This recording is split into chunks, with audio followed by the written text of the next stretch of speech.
Howdy y'all, I'm Daniel Donato and this is Nicholas Fry. We are here to talk about the Voiceprint DI from LR Bags today. We've been messing around with these now probably for 3 months, a couple shows a week. And we're primarily live musicians, and so much of what we do has to feel good in order for everything that's coming off stage to feel good. And, you know, acoustic guitar, a lot of the times, is the variable, along with vocals, that you have the least control of. This takes that control and that consistency that you've put in the hours to rightfully ask for into your own hands, much more so than any other piece of hardware that I've interacted with. The thing that's beautiful about this hardware too is that it's not too large, right? So you can still get experimental with your board and have reverbs and choruses and phasers and octave pedals and drives and other ancillary effects. And this one, being the main engine that conveys your guitar's tonality, it's very sleek. It's very well designed. It just looks consumable. Like when something is well designed, you almost want to eat it. Something I think that would be very valuable to mention. This would be like the as seen on TV moment, right? So this is a Martin D18, like this.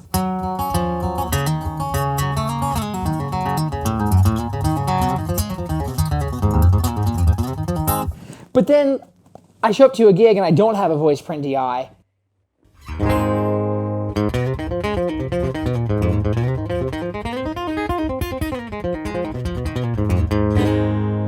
Now, it still sounds good, right? It's still gonna sound good, but it sounds different than the guitar, right? And so if you're creating from the place of where you want it to sound like the guitar, you want it to feel like the guitar, you want the audience to know that it's an acoustic guitar, not having the Voiceprint is disabling you from having that transparency. Here's it on. Like that is a night and day. Immediate difference. So why don't I play and you blend? Sure. Some of the pickup in with the Voiceprint. Okay, so let's start at 0. So this is just straight mark. Here we can see the percentage on here. Let's go to There it is. 30, 31. Let's go up to 50. You can already hear it. Yeah, definitely. Let's go up to 70. There we go. Usually I like between 70, 85 is what I prefer it at, but it all depends on the guitar. Let's go up to 80 here. Already you can hear it in that harmonic 80's overtone. Really great spot. Yep. It's just the difference between a very low resolution picture and a very high resolution picture. You're getting more of the guitar. Crazy how different it is, yeah. That is the selling point, truly. Like this is a new capability that no other generation of musicians have had access to. It's right here. How about it on this guy? Sure. Or whatever gender that is. Okay. Let's go So to you're on 0. 65. I'm on 65 right now. Interesting. So this is 0.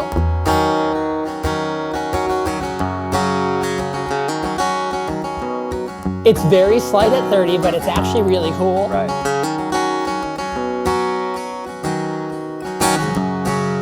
'50's great. Again, commenting on the user interface of the app, it does give you a little notification on the phone when you reach 50. 75. And that's when it's very obvious you're starting to get into it. And then we'll go full here. And now we're gonna go no Voiceprint DI. Boom. Boom. That's just the obvious difference. Boom. That's great. Nothing. It's great, but yeah. Jack Johnson ain't got nothing on you. That's great. Hell yeah. In regards to anti-feedback, it's not a matter of if you're doing sound yourself. Yeah. It's not a matter of if it's going to happen, but it's a matter of when. Definitely. And so how many assets can you personally have that are going to give you the control to stop the feedback? So this when app it does will happen. analyze for you. Just like setting up the Voiceprint, you plug into the DI, and then you run through Yep. And it'll analyze the feedback for you and set it to what it thinks, and then you can always turn it up and down. Which is basically what a sound guy is doing. Right. Or sound girl. So we could probably do Yeah, it. You're doing let's the do it. stream. So here's your feedback. Feedback's been analyzed. Already. So then you can just add more onto what? Which is basically a high pass. Right.